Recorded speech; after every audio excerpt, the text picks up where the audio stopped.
Welcome, everybody, to the James and Catherine Stone Foundation Inequality Initiative seminar this afternoon. We've got a very exciting program, I think.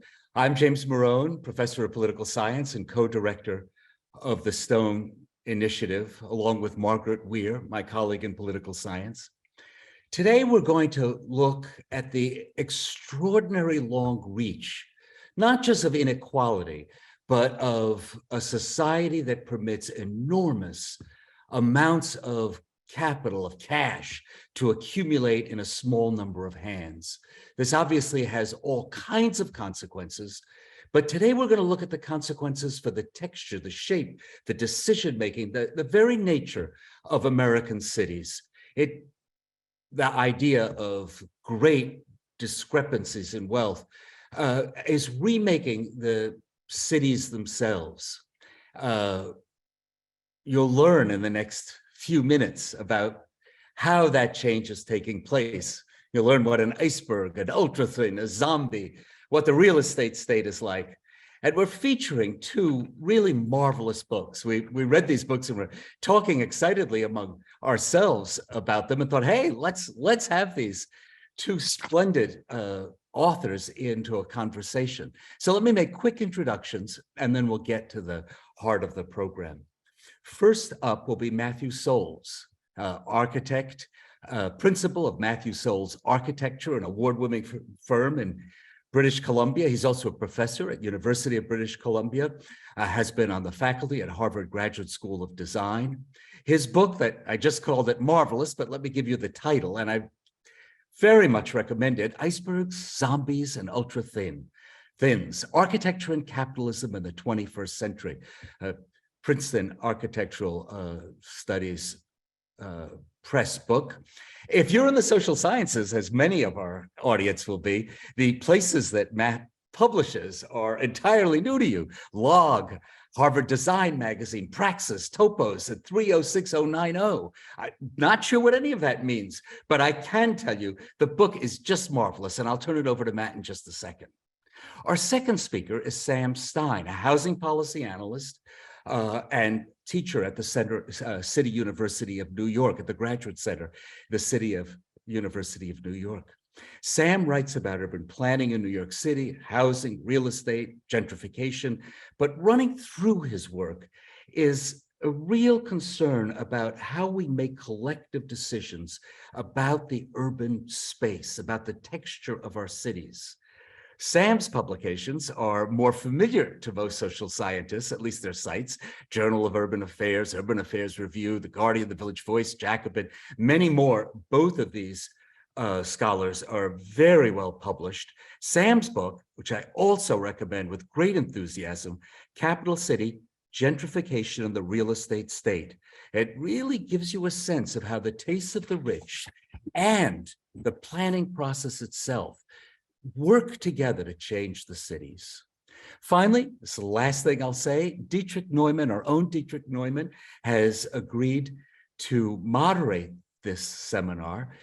Dietrich will be very well known to the people at Brown University, professor of history of art and architecture, professor of urban studies, but chaired both, long series of awards and distinctions, been president of the Society of Architectural Historians, long list of books. My favorite is one on movie set design called Film Architecture, but I am required to name his last book, Mies van der Rohe's Barcelona Pavilion, an accidental masterpiece. So again, a wonderful book. I know I'm saying that about all these books, but it's true. Dietrich is also a famous, celebrated teacher at Brown. I've snuck into some of his lectures and I could say that. So it's with great pleasure I turn this over to Dietrich and wish everybody a very happy seminar. We'll be back for the Q&A. Dietrich, take it away. Dietrich, you're on mute. Got it. The usual. Thank you, Jim, for your kind introduction of everyone. And maybe we could actually see Matt and Sam here for a moment. And it's just a great pleasure. I think I will wait, of course, with my comments to the end. I have both books, read them, or a lot of them, in with great detail, and enjoyed both of them. And I look forward to our Q&A. I think the idea is that each author, and you noticed how the title of this event actually merged the titles of both books. And so we thought each author should give a short summary of a few key ideas, and then we would jump into the Q&A. I will take the lead, but then we hope the audience will send us questions, which we will then respond to. So on that note, I think I'll turn it over to Matt to give us an overview of a few of the key ideas that propelled this wonderful book forward. Okay, fantastic. I will share my screen and hope that it works. Thank you. First off, thank you so much for the opportunity to be here today and have a discussion with you all. I really like Sam's book, Capital City also. It's a fantastic book. So this is a great opportunity to share some ideas. And thanks so much for the spirited and very kind introduction, James. It's really great. So I'm just going to give hopefully a brief or definitely a brief presentation, a fairly casual presentation that just touches on a few things that I've been interested in. So what we're looking at here is a photograph of some condominium towers in downtown Miami. The one on the second to the left, far left, happens to be designed by a very famous London-based architecture firm named Zaha Hadid Architects. And I guess I am just really, really fascinated with attempting to figure out why it is that constructions, material forms like the ones we're looking at occur in the world. Out of all the possible ways in which humans build, why have we chosen to build many buildings like this? So this kind of curiosity has led to really a focus on understanding the relationship between finance capitalism and architecture. And of course, finance capitalism is a phenomena of capitalism that is described in different ways by different people. Here on the image is a diagram representing Giovanni Arrighi's concept of financialization, and that it sort of moves through history in ups and down waves, and they can be identified with their hegemonic a city, so a kind of phase in Genoa, passing through Amsterdam, London, until the current kind of period of hegemonic financialization, most often associated with New York City or as its command and control center. Kostas Lapavitsas, the Greek economist and politician, describes two great financial ascendancies, one in the late 19th century to 1930, and then another from around 1980 to the present. Frederick Jameson, whose work I'm very influenced by, chose to emphasize the continuous, always present cycle of capitalist cycle in which accumulation of money through trade occurs, and then capital is invested into agriculture and manufacture, and then the third kind of moment, the period of speculation, in which is so associated with this phenomena of finance capitalism and associated financialization. So unlike Arrighi and Lapavitsas, who chose a more historical periodization, Jameson was fascinated with, like many others, the continual cycle between these kind of moments. But nonetheless, no matter who's describing it, it seems that everyone agrees, of course, that something has shifted. So Jameson himself in 1998 writes, I think everyone will agree that finance capital is one of the distinctive features of late capitalism, or in other words, of the distinctive state of things today. So really, my work is trying to ascertain the kind of the material and socio-spatial characteristics that we can associate with this post-1980s era of financialization, this kind of hegemon of finance capital. And I think we can identify 5 broad characteristics of finance capitalist architecture. So one is that it is inherently unstable and creates spaces of crisis. 2, that it is increasingly functioning as speculative wealth storage. And 3, that it is the means of uneven development and heightened inequality. 4, that it has a simultaneous propensity for being highly iconic and extremely standardized at the same time. And then 5, that in its material formal conditions, it seeks to increase liquidity. And I'm going to touch a little bit more on some of these attributes as we progress. So, you know, these 5 broad characteristics materialize themselves in many different spatial avatars that we can call the forms of finance. Here are little diagrams that seek to distill characteristics of 5 that I'm interested in. So one at the upper left here is iceberg homes, and I'll go into those in a little bit more detail. But essentially residential constructs that have very large subterranean spaces, and the proportion between what is above grade and what is below grade is kind of that proportional relationship stretches our common understanding of residential and domestic inhabitation and structures. Number 2, what I call ex-urban investment mats. So these extremely large, increasingly large horizontal expanses of what seem to be, and often are, but sometimes they're not exactly this, single family homes at radically large scales that involve an incredible amount of self-similarity and a generation of a large number of investment units from my mind. Number 3 is what I call super podiums. And then what this diagram is seeking to show is just literally, it's a kind of elevational or sectional diagram.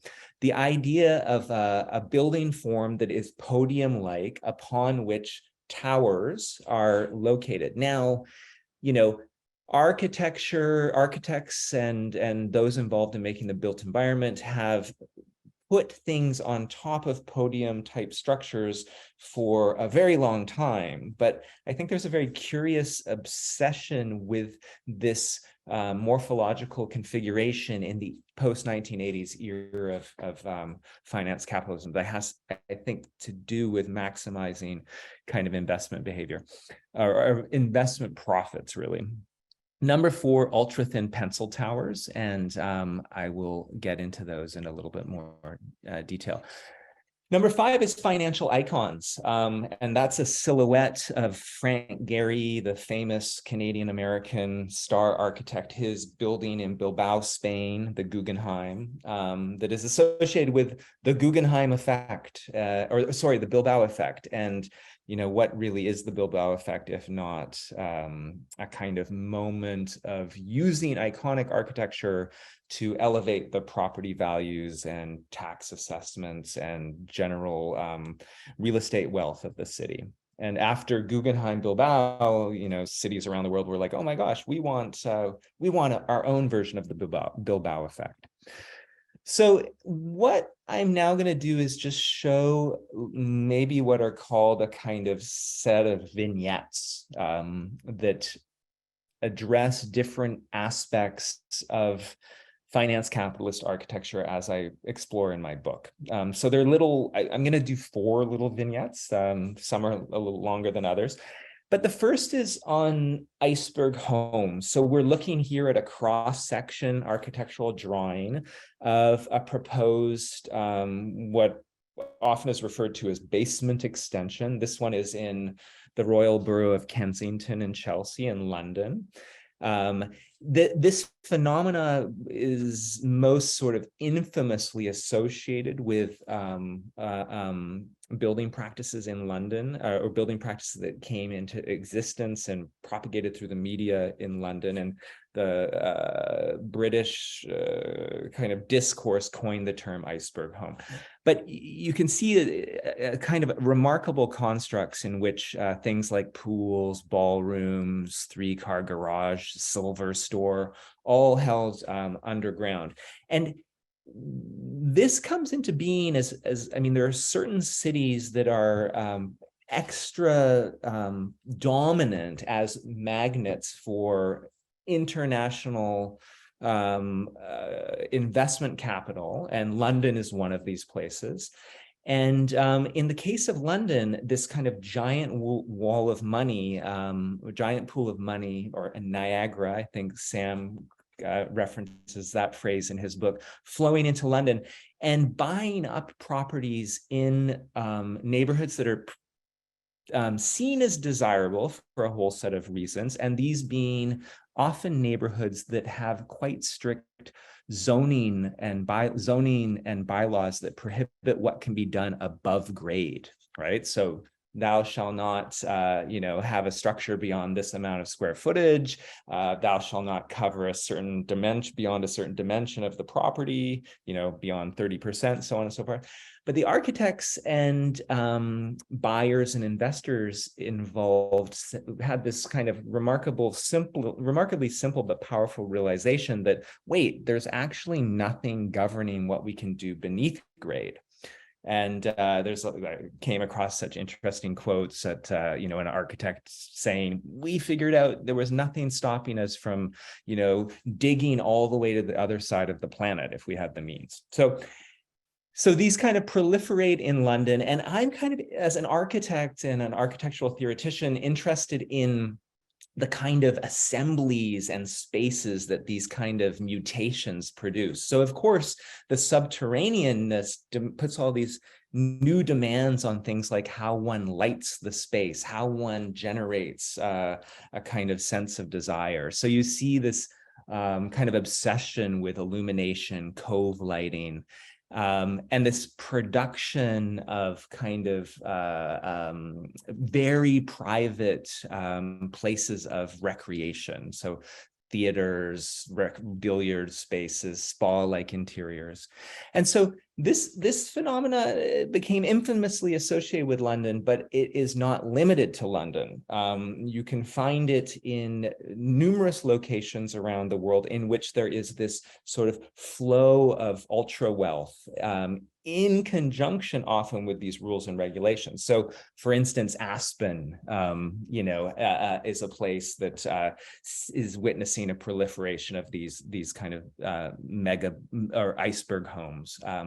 But, Beverly Hills, parts of Vancouver, parts of Toronto, a common phenomenon. This happens to be a screen capture image from a story in the Wall Street Journal from 3 days ago, November 6th. But this is an image of one in Aspen. And then I like this kind of quote down here by the owner: "You feel like you're in a luxury cave." Okay, so the next vignette, it has to do with all of this is to do with inequality, but let's say this one is more overtly about the question of inequality and spatial philanthropy. What we're looking at here is a photograph of a finished building in Vancouver, designed by the Danish architect Bjarke Ingels and his multinational architecture firm. It's a condominium called Vancouver House that has a very eccentric geometry, top heavy. It's a triangle in plan at its base, and then it shifts and metamorphosizes into a rectangle at its top. Now here's another photograph, two photographs of Vancouver House, and they are photographs of the same project. So on the left is an interior photograph of a finished kitchen in one of these condominium units. By the way, the shape of the building that we were just looking at, that is the same shape as this kitchen island. It's just flipped down on its side. So that on the right is the base of the building. So the image on the right is a photograph of a housing project in Phnom Penh, Cambodia. And each one of these stairs is an entry into one separate housing unit. Now, why these projects are the same is that the marketing, the very elaborate marketing campaign associated with Vancouver House listed all these reasons for why someone would want to own a property in Vancouver House. Number one was that the property is super prime, right? So this word super prime signifying a class of real estate investment that very wealthy people should be very interested in. And reason number 16, after an BMW fleet that's on site, was the opportunity to be a participant in the world's first one-to-one home gifting program. So for every condominium unit purchased in Vancouver House, one unit was constructed in Cambodia in this neighborhood for a family in need. So and the buyers of condominium units were given the opportunity to fly to Cambodia and hand the keys over. And some of them literally did this. So I think this illustrates a number of things, but one of which is the sort of very perverse acrobatics that go into constructing kind of stories of ethical behavior and sort of ethical insulation surrounding very kind of problematic practices of city making. Now, the next vignette is liquidity and thoughts on thinness. And I'm going to go pretty quickly through this. So I think the question of liquidity is very fascinating in relation to finance capitalism. And this is an image from a tutorial on Investopedia.com that describes what it's like an intro thing about what is, to understand liquidity.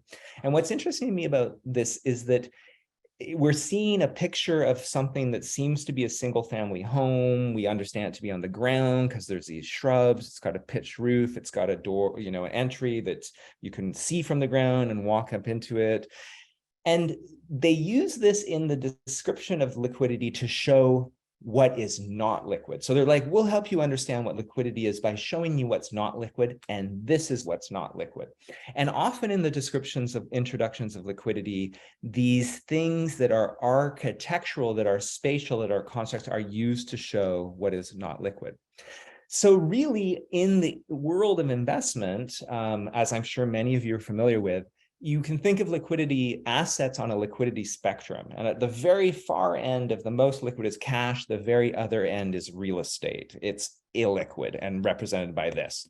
And this has a lot to do with this credo in the real estate culture that all real estate is local. This is this kind of historical preoccupation. So this localness is connected with illiquidity. In the logics of finance capitalism, there is a tremendous amount of pressure to move real estate and architecture along with it down the liquidity spectrum and get it closer to cash. And this serves the performance, investment, profit-making mandate of finance capital as it relates to one of its preferred mediums, which is the medium of real estate and architecture. So a whole host of things happen to facilitate this slide down the spectrum. So financial instruments are tethered to real estate to achieve new forms of liquidity in things like REITs and mortgage-backed securities, which are indeed inventions that are not that old, but only come into really popular use in the post-1980s period. Things like the invention of condominium laws, which again is a legal invention that for the first time in North America facilitates owning directly a piece of real estate that's disattached from the ground. So I think that actually is significant. And things like the emergence of global brokerages that facilitate buying and selling on a kind of global scale. This is very simple, and we kind of take this for granted, but something like that is totally new. And all of this gets supercharged in the 2000s with property technology, the most famous of which would be Airbnb, which is incredibly disruptive, actually, in terms of how many people envision their inhabitation and utilization of real estate as a profit-generating means. And then in the center of this, which is that I've okay, because I'm an architect, it's not to suggest it's the most important, is the question in black of architectural form. And so I think architectural form is a component within this sort of this kind of spatial, legal, financial ecology in which they're all working in tandem, mutations in each realm and innovations in each realm to heighten liquidity. So, you know, I think we can map and diagram and describe the liquidity on formal architectural terms across many different building types. So it's not to suggest that here is a diagram of housing buildings in New York City, obviously a tiny selection, but looked at, you know, with kind of like the right lens, you do see this great shift over time towards from lower, more broad buildings to this obsession with thinness that is most pronounced in the ultrathins of famously in Midtown, but actually is something you could find in other cities in less obvious manifestations. And I think this has quite a bit to do with liquidity, this kind of obsession with the proportion of thinness. And for lots of ways that are sometimes simple, but when you pile them all together, have a kind of Doppler-like transformative effect. So it's interesting to note that there's 58, this building is 1,428 feet tall. It's one of the tallest residential buildings in the world, but it has a 1:23 slenderness ratio and only 58 units. It's quite remarkable. I just noticing I got a little note to wrap up soon. I'm definitely going to wrap up soon. Thanks for the note. But when you think of like all of the stickiness that demands kind of bodily engagement at the scale of ownership is represented in that image from the Investopedia video, and how placing a unit high up in the sky, incredibly far from the ground plane, in which there's a single controlled access point, the maintenance is seemingly collectivized through the strata condo ownership structure. So there's no garden to repair, no roof to maintain, or garden to maintain, no roof to repair. The kind of threats from the ground are perceived threats from the ground are all but eliminated. And then inside the unit, because these units, there's so few of them, they either occupy an entire floor or are on 2 floors, that the horizontal circulation of the hallway is completely eliminated, and the possibility of chance occurrences of different types of circulatory systems in different building types is completely eradicated. So these things, I think, amount to how these kind of buildings, these ultrathins, are a post-social architecture, and that post-sociality serves the logic of liquidity. And then let's not forget these buildings, these kind of super thins, are super prime architectures that are often also empty, or very owned but very rarely used. And I think this dovetails into my last vignette I'm going to end very soon, which is this vignette really about what I variably call like incorporeal inhabitation, or post-shelter architecture, or maybe after housing. And so this is 432 Park Avenue, 104 units, also incredibly tall. This is it has a slenderness ratio of 1:15. And by all reports, it's largely empty most of the time. And this captures this very crucial point, I think, which is the financialization of architecture no longer requires inhabitation at all. So, in contrast, this is this spire, an elevational drawing of the spire of the Woolworth Building in New York City by Cass Gilbert. It was once the world's tallest building, and it was referred to colloquially as a cathedral of commerce. It was effectively a command and control center for industrial capitalism, a mode of capitalism in which goods are produced and sold at markup. Something very interesting happens in the era of finance capitalism, and that's that the tallest buildings in many cities become relatively thin and tall condominium towers. So I want to ask and try to figure out these things, like, what does it ultimately mean when the tallest buildings of the land, which in our culture tend to always play partly a symbolic role, but how these are no longer office spaces where people physically come together to work, but are rather private units that are speculative wealth storage assets, most of them effectively empty.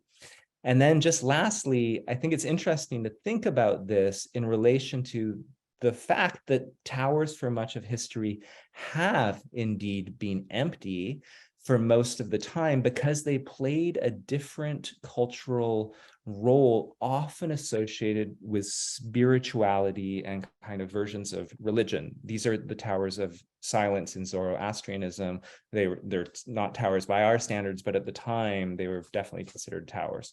So, Walter Benjamin has said capitalism is a pure religious cult, perhaps the most extreme there ever was. This is an image used in the marketing campaign for this building, 432 Park, and I'm fascinated by this image. It was very prominent. And in fact, when you look at marketing campaigns for many of these buildings around the world, an empty bathtub in this very kind of dramatic setting is a kind of trope of this architectural phenomena.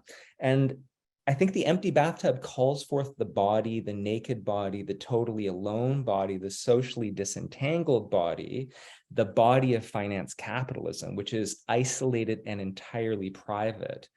And interestingly, the emptiness of the bathtub also emphasizes that the body isn't even a requisite. So I think we're kind of operating partly in a place where the sheltering corporeal function of architecture is de-emphasized to allow architecture to operate optimally as a preferred medium of finance. Thank you so much. That's my last slide, and I'll stop sharing. Thank you, Matt. That was just as wonderfully provocative as your book. Thank you for putting that together so beautifully. And I'll hand it over to Sam right away, and then we'll start the discussion. Thank you. All right. Thank you, Dietrich. And thank you, Matt. Yeah, that was excellent. I highly recommend his book to everybody watching. That was just a short excerpt of the brilliant analysis that's in there. Also, while it's on my mind, I recommend a book called Private Views by an artist named Andy Schmid, who pretended to be a Hungarian billionaire in order to access many of the buildings that Matt just showed us. And took photos herself, but also recorded the sales pitches that they give in each one and offers that transcript. So if you want to know what it's like from inside some of those spaces, that's a good resource as well. So thank you for inviting me to speak here. It's an honor to speak alongside Matt and to speak at Brown. I grew up in Pawtucket, Rhode Island. So even though I'm talking to you today on Zoom from New York, this feels like a bit of a homecoming. So it's great to dive into these issues with you all. My book covers some of the same physical and conceptual territory as Matt's, but it takes as its actor less the architect and more the urban planner, and thinks about the role of urban planning in contemporary financialized capitalism and how the city becomes a site for that as a political project.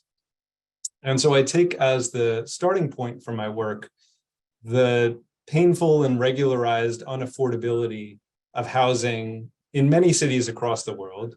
New York is the example that I'm most familiar with, but I think folks in Providence, folks elsewhere will recognize the commonalities in unaffordable housing across these places. So in the United States, we've seen an acceleration of home sales, but a diminishment of home ownership. And instead, we've seen for year after year, record-breaking rises in the percent of home sales that are going to absentee investors or homes for people who don't plan to live there. Some of that is this kind of ultra-luxury housing that's meant to be used as an investment vehicle rather than a home. Some of it is people buying homes in order to be small-time landlords. The largest bit of it, though, is banks, hedge funds, and private equity firms. Companies like Blackstone is the most famous example, that are buying housing at a large scale and becoming the world's largest landlords. And so as renting is rising, so are rents. In the United States, average move-in rent, so the rent when you move into an apartment, the rent on a vacant apartment, have more than doubled over the last 2 decades. And in the last year, really taken off dramatically. Meanwhile, wages are more or less stagnant, especially in comparison to home prices, which puts especially renters, but also home buyers in a pretty tight bind. Currently, there's not a single county in the United States where a full-time minimum wage worker can afford the average 2-bedroom apartment. So we have a complete disconnect between typical wages and typical home prices. And we talk about that as the rise in rent burden, the percentage of income that tenants are putting toward housing. They're becoming oppressive, and they're doing so, on the one hand, fairly universally, on the other hand, especially for people of color in segregated neighborhoods. So around the United States, rent burdens in predominantly Black neighborhoods average 44% of income. And in predominantly Latina neighborhoods, it's 48% of income. In my home city of New York, every month, about 2 million people pass a majority of their income to their landlords, which you can think of as like a giant cash transfer from the boss to the landlord that the tenant only gets to hold on to for about 30 days. So with wages flat and housing prices rising, many people, including people with full-time jobs, simply can't afford stable housing. And as a result, we have roughly 10 million people in the United States, either homeless or precariously housed, which means doubled or tripled up in a home that really shouldn't be supporting that many people. Couch surfing as a euphemism for essentially homelessness. We've seen the return, of something called shift bed housing in New York and in a lot of other cities, which is a form of housing that used to be common in Industrial Revolution era cities, where the tenant doesn't rent a room or an apartment. They don't rent a room in an apartment. They don't even rent a bed in a room in an apartment. They rent a bed for a few hours in a room, and then they go off to work and somebody else replaces them. These are really Dickensian living conditions that are returning to postmodern financialized capitalist cities. So there's a lot of ways of explaining these phenomena of ubiquitous unaffordability. The dominant explanations are basically this. There's the supply side explanation, which is there's not enough housing. And there's the demand side explanation, which is that more and more people want to live in fewer and fewer places. Both of these are probably true, but they are an unnecessarily limited set of takes on supply and demand in housing, right? So it's not that supply and demand do not affect price. That's kind of a tautology that supply and demand affect price, but the supply and demand of what is the question. So yes, there's this sort of pure number of quote unquote housing units. And yes, there's the number of people who live in or want to live in a housing market, but there's a lot more than that. There's the supply and demand and the price of the labor and materials that go into building and maintaining housing. There's the supply and demand of cheap credit, both for potential home buyers and for developers or investors. There's the supply of and the demand for housing as an investment vehicle rather than as a place to live in. All of those forms of supply and demand point to the problem being a surplus of capital and real estate, not just a deficit of housing. So what do we mean by a surplus of capital in real estate? Well, a few years ago when I wrote my book, global real estate was measured as being worth $217 trillion, which is about 36 times the value of all the gold that's ever been mined. It makes up 60% of the world's hard assets, and the vast majority of that wealth, about 75%, is in housing, at the same time as something like 80% of the world's population is living in urbanized areas.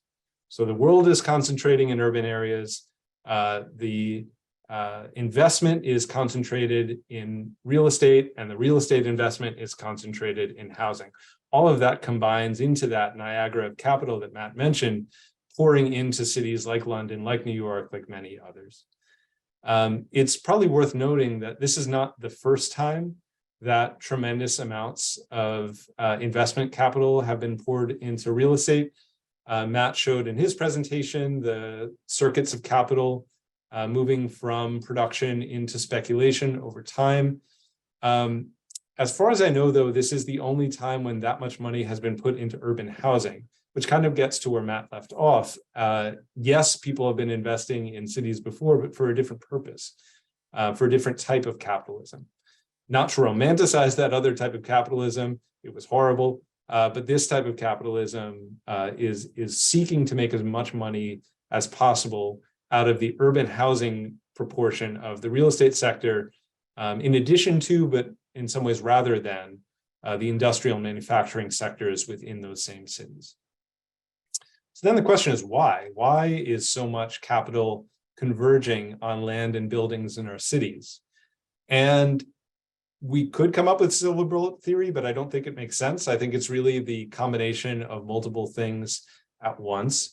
We've had a very long period of financial deregulation in the US, but also internationally, that has enabled finance capital to move from place to place to place and sink into real estate in ways that weren't previously available to them. We saw that also in Matt's slide about financialization of capital and financialization of housing, the rise of real estate investment trusts, of the condominium form, of securitization of mortgages, etc. Also in recent years, really up until last year, we've seen very low federal interest rates and also quantitative easing measures in the United States, and also that's been a strategy pursued by other central banks. So when these interest rates are extremely low, it makes sense to invest a lot of money into real estate capital. You can get cheap debt, you can buy buildings and make a ton of profit. At the same time, the banks were buying up securities on the mortgages that were being produced, and it was a cycle that heated up the real estate market, even as people were looking at more on-the-ground factors around supply and demand that I talked about earlier. We've also seen just massive urbanization programs.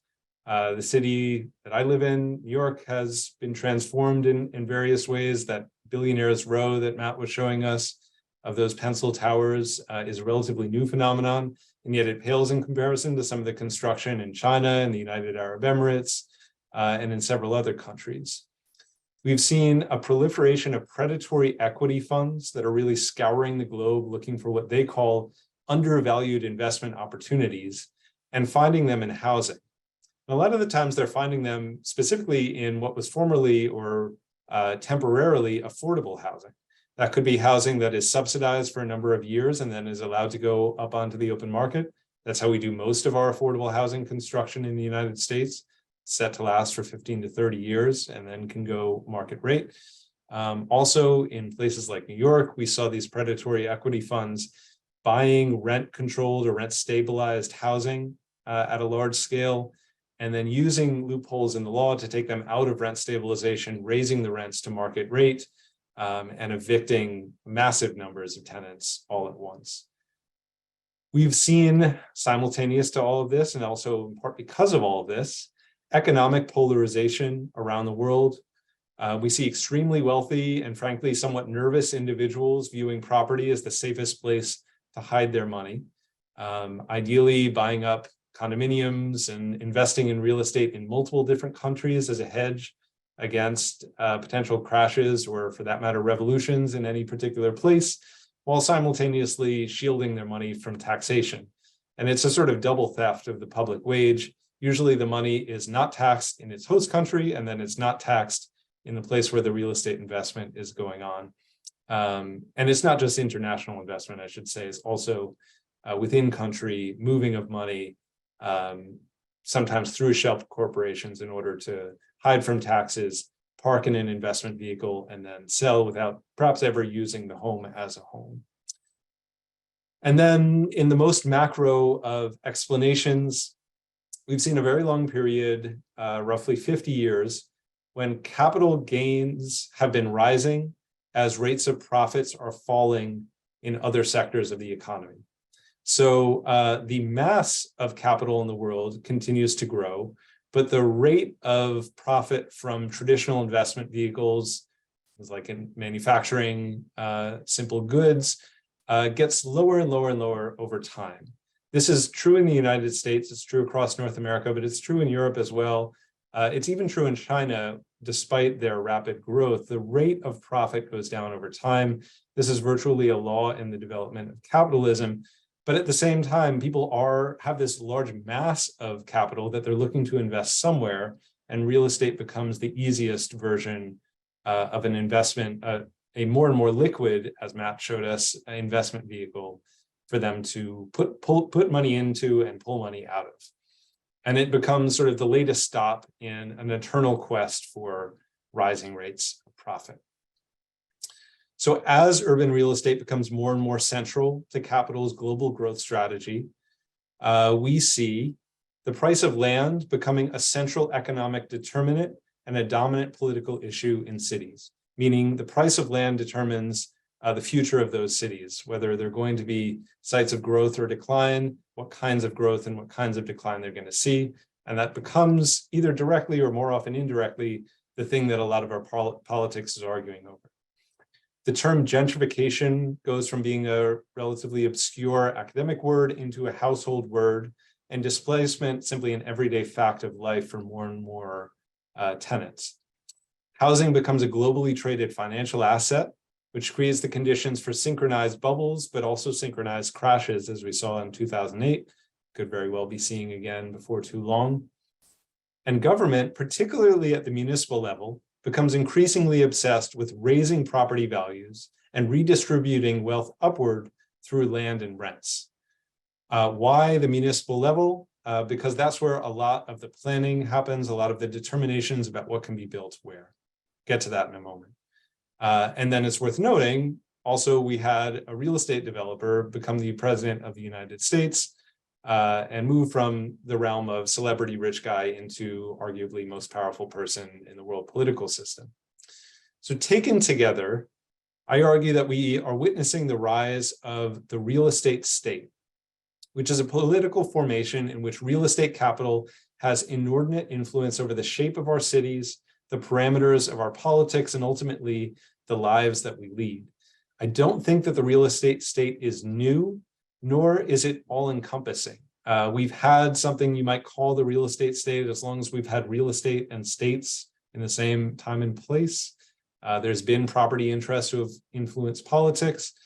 And I'm also not arguing that real estate and the real estate state is the only game in town when it comes to politics, whether local, national, or international, but that it's rising in saliency.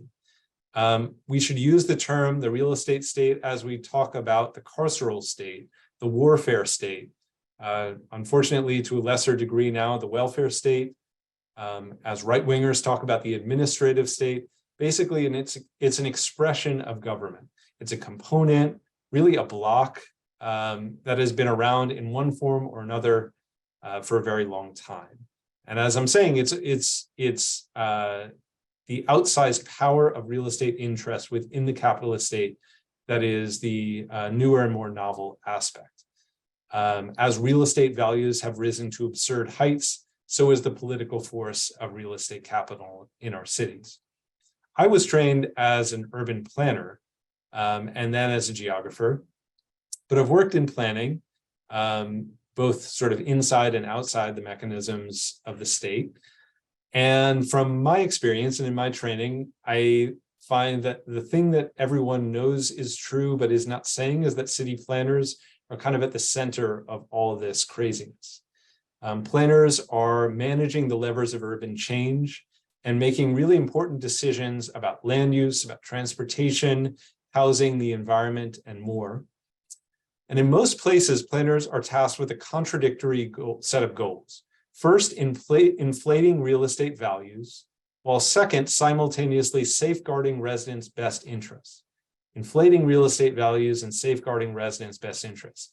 That's pretty much impossible, period, and especially in a time when more and more city dwellers are renters, not homeowners.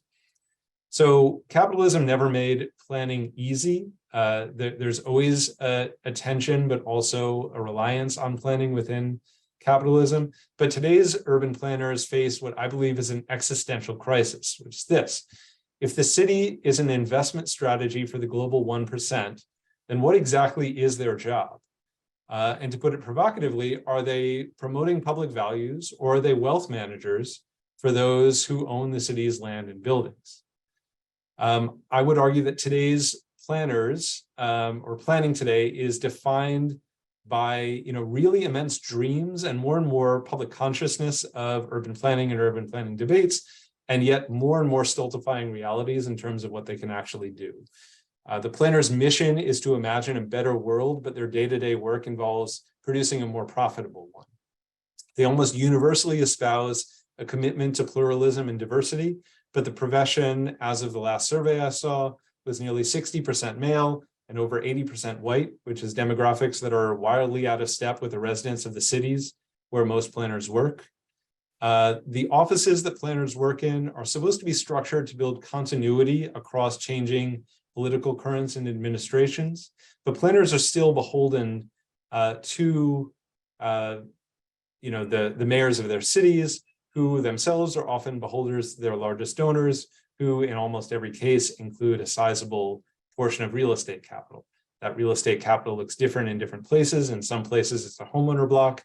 In some places, it's a developer block. But either way, planners are put to work in ways that will work for the mayor and therefore work for their most powerful donors and supporters. A private land market in a capitalist system is essentially a spoils system. Whoever owns the land gets to keep the benefits that accrue to it, whether or not the owner is responsible for them, right? So as land becomes, a nicer place to live due to, in part, to the work of planners, it's the people who own the land who get to keep the financial benefit that derives from that. And with more and more global capital invested in real estate, planners are facing enormous pressures to stoke land markets and enable gentrification. Their public charge is, their private charge is to find creative ways to raise property values, either because they're low now and landowners want them higher, or because they're already high and city budgets will fail if those property values start to fall. So they're often and basically always engaged in very technical discussions around growth, density, and the urban forum, but those technical discussions are always shaped by this broader imperative to raise property values. Planners, however, are not just shills to real estate. They can and generally want to make spaces more beautiful, sustainable, efficient, and sociable, but without control over the land, without public ownership of the land, the result of their work is often higher land prices, increased rents, and ultimately displacement. And that's where it works. Where it doesn't work, you see radical disinvestment from places. And we could argue that that's actually much more common in cities in America than the kind of gentrification we often focus on. Like I said, I came from Pawtucket, Rhode Island. That's a place that is more marked by persistent disinvestment in its post-industrial moment than it is by gentrification, though you can find pockets of that as well. So this is the problem as I see it. Under the current conditions of largely private land ownership and massive concentrations of capital into real estate, it's really difficult to decouple urban planning from gentrification, or at least from the pursuit of gentrification. It certainly can be done, but it requires an intentional approach, or really an intensive use of state power against real estate capital, which not many cities are currently pursuing for the very reasons that I outlined before. I'm going to close there, and I'm looking forward to the discussion. Thanks. Thank you, Sam, and thank you, Matt, again. Both really interesting presentations, quite different, of course, and I think I'll start with Matt and a few quick questions here and then move on to Sam, and hopefully you can also interact with each other, and we'll have questions from the audience as well. First of all, congratulations on having a really great knack for Matt for sort of memorable terms of icebergs and zombies and the Ultrathins. That's a great book title and a great sort of summary of a few of the effects in this rather complicated world of real estate. And I couldn't agree more with your statement when you said real estate is in a way a blind spot in architecture schools. We need to engage with it, and sort of somewhat echoed by Sam, who said we need more planning rather than less. I wanted to jump in with one of your sort of most illustrious examples, 432 Park Avenue by Raphael Vignoli, and might sound a little provocative. Actually, as a piece of architecture, I think it's quite interesting as a sort of minimalist statement, and slightly amusing perhaps. There was a lot of schadenfreude recently when a lot of the people who actually do seem to live there. So it's not entirely empty, but many of them actually got together and sued the developer because the building had all kinds of technical defects, which means I wonder, actually, it's my first sort of half of the question, I wonder if the fact that there was such a sort of public discontent with the way the building worked, which meant, of course, that the value of that parked investment there that, wealthy people had invested in this building went down as well. I'm sure, apartments have tanked in price. If that sort of undermines your model as a phenomenon, because that was sort of not necessarily something one could predict. And second, there is, of course, New York City has sort of rather interesting and sophisticated tools, planning tools that regulate the real estate market of towers and so on. And I'm thinking of it was mostly introduced in the 1960s, floor area ratio, and the privately owned public spaces and the transferable development rights and as of rights. So the answer is really that in many ways these large towers are a net zero calculation, meaning if you build very tall towers, you create spaces elsewhere, you keep the overall sum intact. And I wonder if you think that possibly with more planning, as Sam suggested, some of the problems that you identified can be at least ameliorated or changed, and maybe changed for the better, because we've sort of, in both of these talks, we had a rather dark outlook, and I will, of course, look at where the path to the future lies. So I hand it over to Matt for a quick response. Thank you, Dietrich, for a really provocative question. Let me also just maybe say, I mean, you mentioned a portion of you that is affectionate towards some aspects of 432 Park. I also want to admit that I have my own forms of affection for the building, which I think captures in a way some of the real difficulties and dilemmas for architectural theory, practice, of unpacking and exploring all of these problematics, because let's face it, architecture, the dominant modalities of architecture in terms of what are celebrated projects and the canon is deeply connected to the accumulation of wealth since the beginning of the construction of the canon. So much of our what we deem as a discipline and as culture to be aesthetically enjoyable and pleasant, all this is connected to processes that are often very exploitive and very, very problematic. So how we imagine a kind of new dominant paradigm for architecture that is far less elitist, far less connected to constructs that require a lot of money is a big endeavor when we're, anyway. So I think, can planning mechanism, I mean, there's no question, I think, as Sam has described so eloquently, I mean, planning rules and regulations enforced by the power of government have a very strong effect on what is built where, how it is built, what shape it is, how tall it is, where it sits on the ground, the lot coverage, all of these kind of things. So can those things be modulated to influence the viability of something like 432 Park, or, you know, put constraints onto certain things that are deemed to be excessive? Absolutely. I think the thing is that, and maybe this is going back to maybe a sort of pessimistic outlook, but I think the amount of money that is existing within real estate and continuing to is not showing any signs of slowing down, is continuing to flow in, and the number of human beings that are highly trained and paid massive amounts of money to move this around and find areas of opportunity is, I think, a very, very formidable force.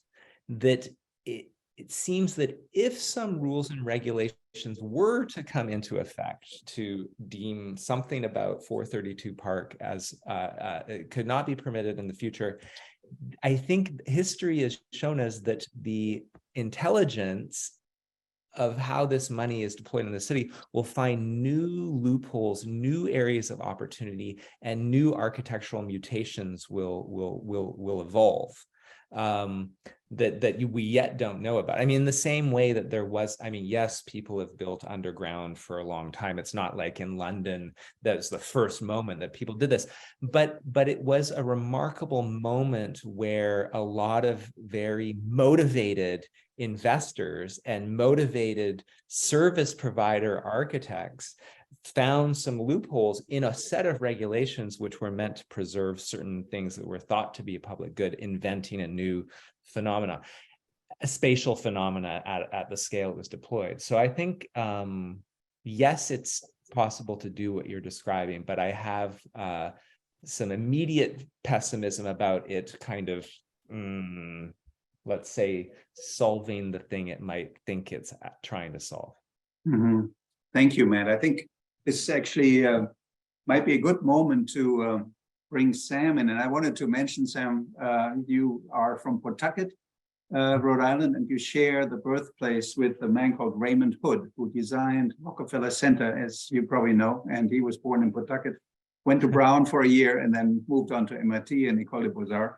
And of course, Rockefeller Center was held up by Michael Kimmelman as a great piece of urban planning when he, in a wonderful article, completely trashed Hudson Yards development a few years ago. And I must say, I'm more worried about what happened there in terms of about 7 billion tax dollars supporting this capitalist enterprise than seeing a few of those super thin towers, which I think, as I said, are part of this in the New York City regulatory world, so part of this net zero game, and I think outliers rather than typical examples. And I wonder if you feel that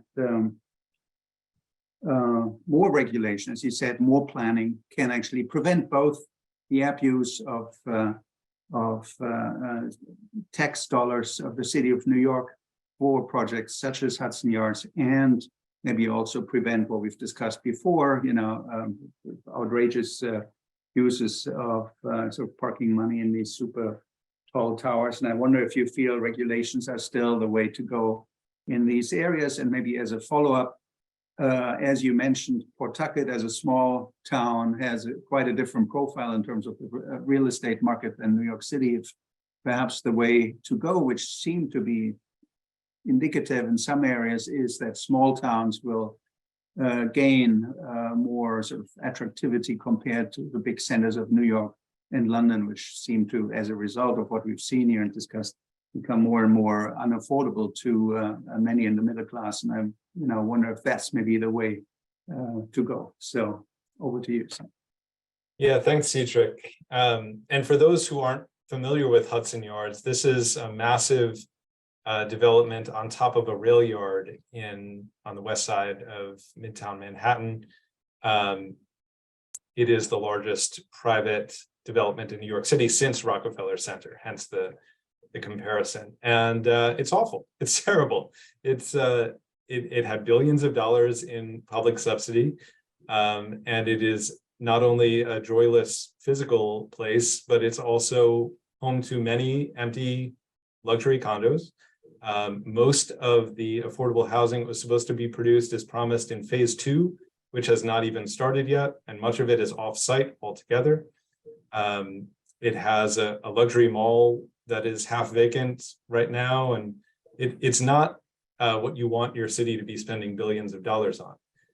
And yet at the same time, New York City and state are pursuing a very similar project, like blocks away from Hudson Yards, with the idea of clearing several blocks just east of Hudson Yards, of what's there right now, building up a number of mostly office towers for some reason, and then using the revenues from that to renovate Penn Station, I believe the world's, certainly the country's largest or most busiest transportation hub, without actually expanding its capacity, so only making it nicer. So the lessons have not been learned, certainly, from Hudson Yards. If the question is, could regulation prevent something like that? I think the answer is not, unless it's a part of a larger and sustained political project. So I don't think the regulations can exist alone and do the work, partly for the reasons that Matt laid out, that there's so much money involved, it'll figure out another way. So like if you downzone, they'll build underground instead of building up. But also because you need a political coalition that can take on real estate capital and survive. If you don't have that and you go after real estate capital, you'll have a capital strike and the city will fall on hard times and people will turn against the political leadership that gave that overturned the system in the first place. I just participated in a delegation of housing activists from New York to Vienna, where they've had social housing as a political priority since World War II, and then for a period before the fascist period as well. And they have a sustained political culture of doing that, of taking on the real estate industry, hiring their best architects to do social housing projects. That's the kind of political power we need to build up if we wanted to use regulation that way. So in Vienna, when there's a large-scale rezoning of a property, and you're going from like industrial to residential use or agricultural to residential use, 2/3 of the site has to be social housing, and there's a cap on the resale price of the land.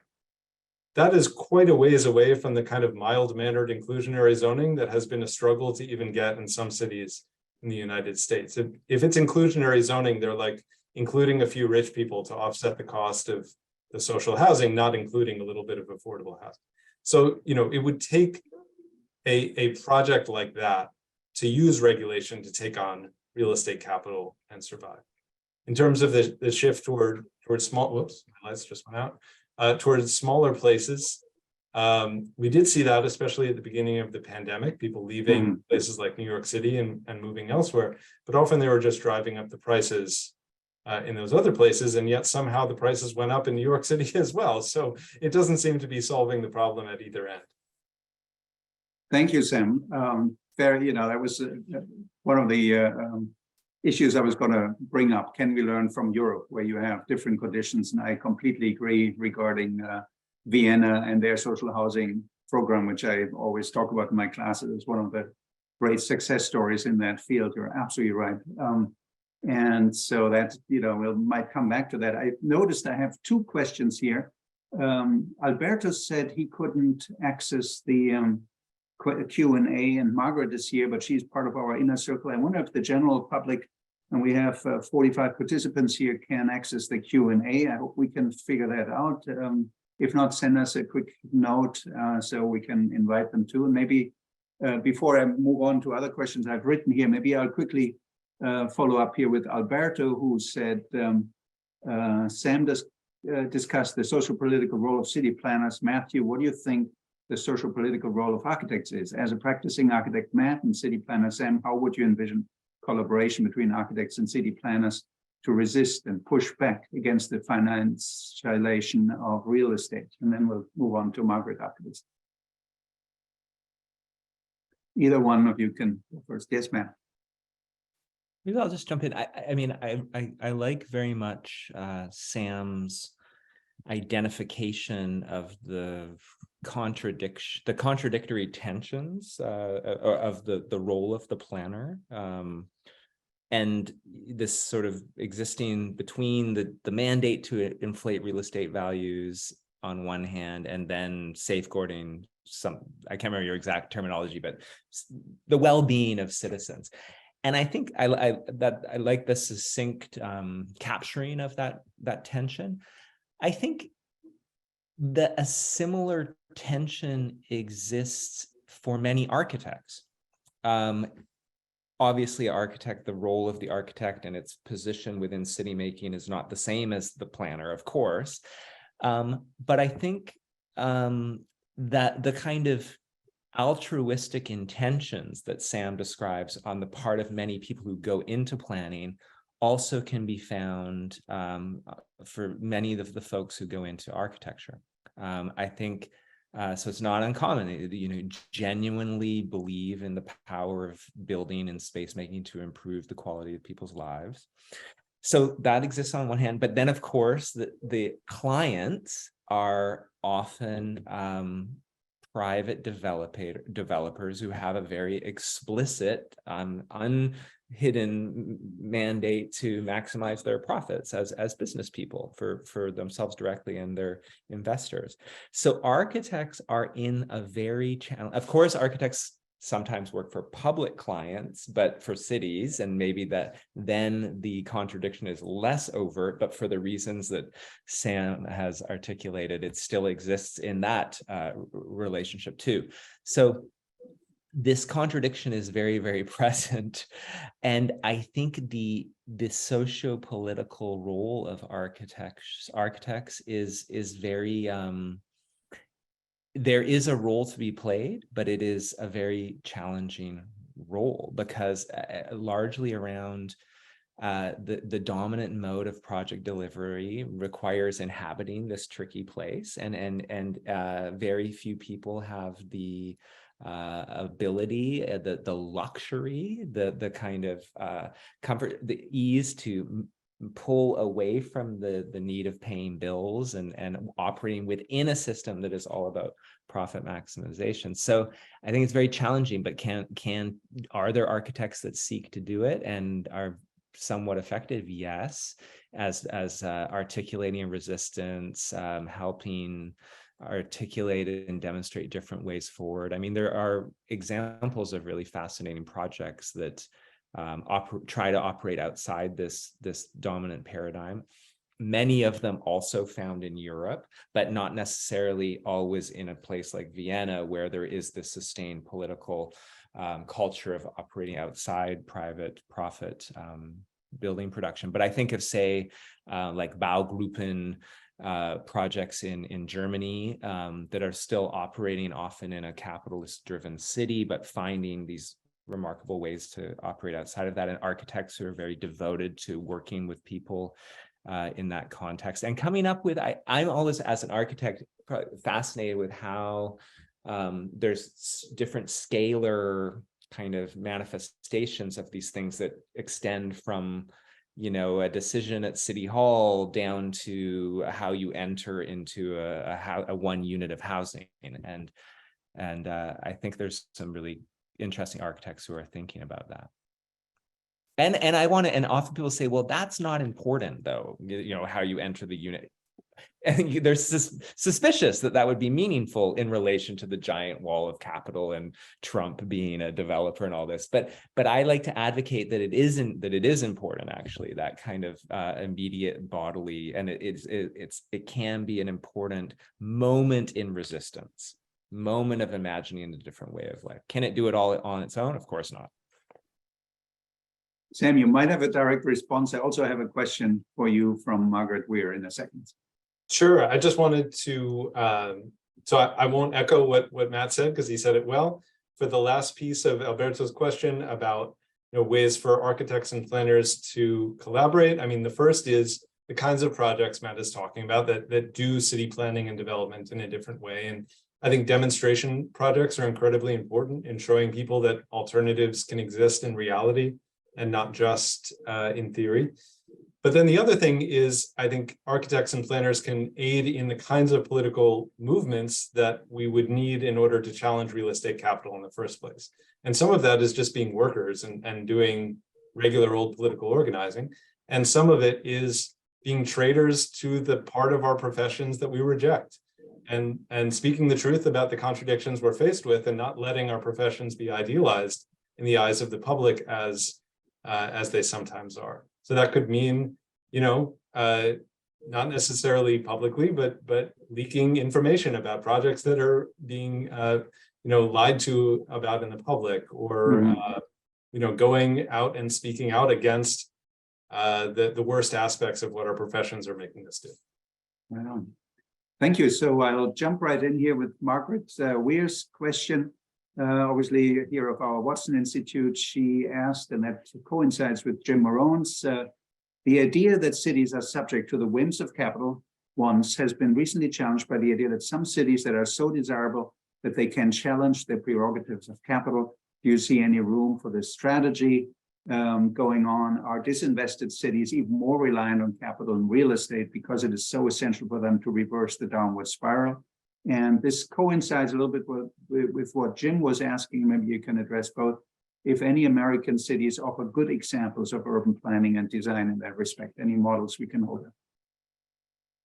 Not a lot of great models in the United States, to be honest. There's a lot of pieces of different cities that you could put together to create a kind of progressive model. But I think we have to look beyond the United States to find really visions that we can get behind. In terms of Margaret's first question, are there some cities that are so desirable that basically they wag the dog rather than the other way around? I think that's absolutely right.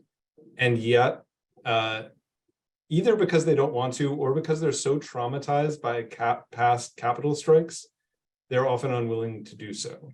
So New York City, which has been my home for as long as I haven't lived in Pawtucket, is constantly living in the shadow of 1975 when there was a fiscal crisis. And anytime we tried to propose ideas that would, take on the real estate and financial sector, we're told that we'll be in the bad old days of 1975 all over again. It's taken some generational change, probably, of people who don't actually remember that period, but also a lot of political organizing to challenge that. So for the first time in a long time, for example, some of us organized to get rid of a gigantic $2 billion as of right tax break to real estate developers that's been on the books since the early 1970s in New York last year. And it is already something that the legislature is talking about bringing back next year. So even if they have that power, it's very hard to get them to actually use it. I think you're onto something in saying that disinvested cities are even more reliant on capital and real estate because they don't have it. And I think you see sometimes the most desperate pro-real estate planning in disinvested cities. One strong example of this was the proposals that came out for the Amazon HQ2 headquarters.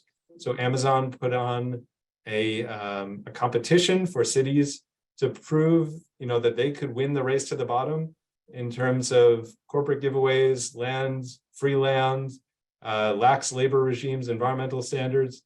And then, of course, they chose New York and the Northern Virginia suburbs. So they had, cities like Newark offering to give away the store, and instead they went with some of the most hyper-capitalized cities around. But I think it was a demonstration of just how desperate disinvested cities are for real estate capital's return. I think that what we've seen in the center of Detroit is an example of that kind of thing as well. Yeah, that's a good point. And of course, New York City offered about $3 billion of tax money as an incentive. And Providence put its hat in the ring too, of course, without any chance of getting there. Another question for Matt from Margaret. I was interested in the ex-urban investment maps. Can you say more about why this housing takes this form and what it means for housing supply and affordability?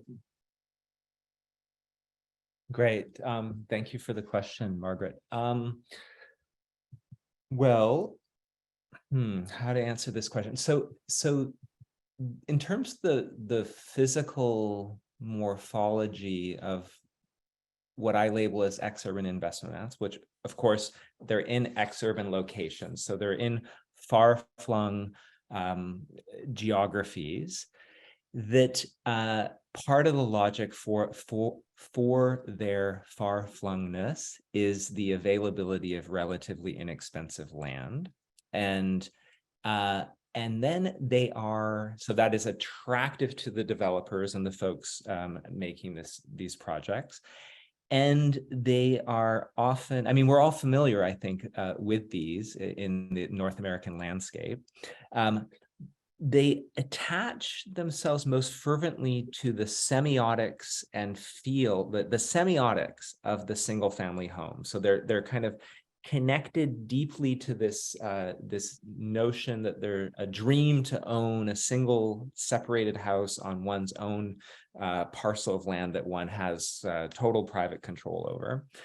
So, but because of, and I'm going to get into this maybe a little bit more in another description in a moment, but this desire, there's a desire for a high number of units on these parcels of land on part of the folks who are making them and marketing them to maximize the number of saleable units. And so there's a tension between this achieving the semiotics of single family home ownership and the production of the maximum number of saleable units. So this increase in density. So I think what's really fascinating is seen as how far one can push the density while maintaining the semiotics and appearance of single family homeness. So say in metropolitan Phoenix, you have these kind of like incredible examples of houses becoming so close to each other in these ex-urban developments that they're almost becoming one structure. And then in Mexico, where I think is the most remarkable and disturbing examples of ex-urban housing developments, they actually merge into long bars of single bars of multiple housing units, but they're articulated in such a fashion to generate the perception that they're single family homes. So this sort of geometric and planning innovations around appearance and density kind of emerge. So one of the mandates, I think, of finance capitalism being enhancing liquidity of real estate assets is achieved by simply maximizing the number of units in the market. Like, so a basic kind of requirement of liquidity is that there be lots of things to buy and sell. So the kind of supply story around housing that you potentially will lower the costs of housing and achieve higher affordability or better affordability by maximizing the number of saleable units is maybe because of the complex set of things we're describing here, not really operative. I mean, there has been no shortage of housing produced actually in many of the places in which affordability is a huge challenge. Like say Vancouver, for instance, huge amount of housing construction. Prices just go up and up and up and up and up. And I think what's kind of with the ex-urban investment maps, they produce a large amount of housing. Like the ones that were built in Mexico is actually the largest housing construction period around 2012, 2013, 2014 in Latin American history. But it didn't make the housing any more cheap. I would argue it did make it more liquid though, because there was many more, the market was enlarged, and it supplied this kind of desire for liquid transferability. So I don't think there's any evidence that they're actually decreasing cost by increasing supply, but they are increasing liquidity and are doing these sort of particular formal morphological things to kind of achieve it. Thank you. Very quickly, I think we have 5 minutes left, and I hope to get 2 more questions in. Here was Kendra asking you, Matt, as a professor, what do you see as the main barrier for bringing real estate discourse into the curriculum? And then I have another question for both of you that will follow on something that Jim asked. So I can just say this from my, I haven't researched in this question and tried to systemically and rigorously answer it. So I can only say from my own subjective idiosyncratic vantage point. My sense is, though, from that subjective vantage point, is that most people who get into architecture, or a lot of people who get into architecture, are driven by these altruistic things that are also connected to aesthetic, artistic productions of buildings, right? And they're not folks that are that driven. They're relative, like, not interested in crunching numbers and accounting, and are often not really, they self-identify as not being driven by making money. I think most people who end up in architecture school, they've learned along the way that practicing architecture is not a good way to make money. And therefore, so the students and the people who teach architecture are just not that interested in, they think of it often as dull and boring and counter to the altruistic, aesthetic, formal things, and don't want to think about it, actually. Kind of consciously can maybe sit back and say, yes, I know that the numbers and the pro formas are immensely influencing what I can do outside of here when I graduate from school, but it's all boring bean counting stuff. You're absolutely right? There's a sort of systemic issue there that you know might hold maybe a little sort of direction towards a solution if we manage to change that, right? But quickly, and we have only 3 minutes left, so it will be a very quick answer. Jim Marone asked about a comparison between Canada and the US, and of course that reminds me of Matt's fascinating description of that Bjarke Ingels project in Vancouver, where the everyone who bought an apartment there also made a contribution to a housing project in a slum in Phnom Penh. And the question for both of you is if this kind of incentives, which of course could also mean affordable housing in the same city, is perhaps a way to go. And again, this sort of global comparison of where we can learn and where we can contribute something good, from where we can learn and where we can contribute something good. As you probably know, we were on very good track reducing the number of slums globally between 2000 and 2014, when that was halved, and now, or went down by 20% rather, and now it's going up again. So quick question, quick answer, like a minute each, maybe starting with Sam, if you see possibility there of influencing the market and changing things with this kind of incentive. Have to do in a minute, but I think the thing that it raises for me is a strategic question for cities, for political movements in cities, and for planners, which is, do we want to extract value from the heightened commodification of land, real estate, housing, or do we want to decommodify housing? And I think those are actually both. You could make a strong case for either one, but you couldn't do both at the same time. It won't work to decommodify housing and then extract value from high-end production. You got to go one way, and I think I'm on the decommodification side of things. I think Matt is too. You know, if you're not going to do that, yeah, extract as much as you can from the high-end stuff. But we'd be in a better position if we had mass movements for decommodification around the world. And I'll say very quickly, I mean, Vancouver is a great case study in very sophisticated and elaborate ways in which capital is extracted from private development towards the social good, and not an insignificant number of social housing units, affordable housing units, and it arguably has done almost nothing to solve the housing problem in Vancouver. There's a kind of addiction to the commodification of housing to produce what in the end is ultimately a relatively small number of quote unquote affordable housing units.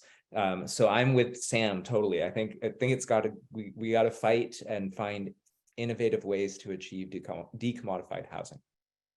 Very good point. And before I thank you, and I think Jim might also want to chime in, and thank you both. I wanted to recognize Selina Barton, who wrote in. Unfortunately, we don't have much time left, but I wanted to just quote her where she said, "We need more transparency. We need free and open access to fully public register, charges and options over land titles, public databases." I couldn't agree more. That's certainly one step in the right direction. Much of real estate development in New York, of course, happens without oversight, as the as of right development of these tall towers has shown. I'm just going to quickly thank you both, Matt and Sam. There was great fun, and I hand it over to Jim in Paris to take it away and do the final words. Well, let me just say the exact same thing. This was just fascinating. I think all our heads are reeling with new ideas. You've both stretched our minds and just presented beautifully. So thank you very much. And thanks to Dietrich too for running such a terrific conversation. Thanks for everybody for joining in. This has just been great. And well, see most of you again, I hope, next month for another interesting conversation. But though we can't hear you, please clap silently where you are for Matt and Sam. And once again, thank you both for just a lovely time. Thank you, Jim. Thank you. Thank you so much. Mm-hmm. It's been really enjoyable. It's really